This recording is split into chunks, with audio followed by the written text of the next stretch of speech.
Hi guys, welcome back to our channel Financeable. Today in this video I'm going to show you how to add stocks and index in your MetaTrader 5 watchlist.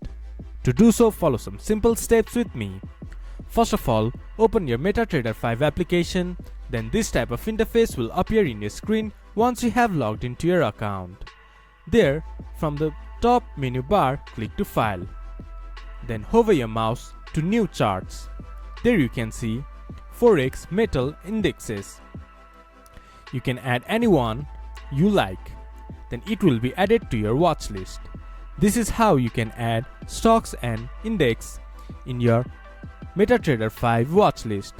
This much for today's video. If you guys find our video helpful, please leave a like and comment. And do not forget to subscribe our channel and hit the bell icon. I'll see you guys again in our next video. Thank you for watching.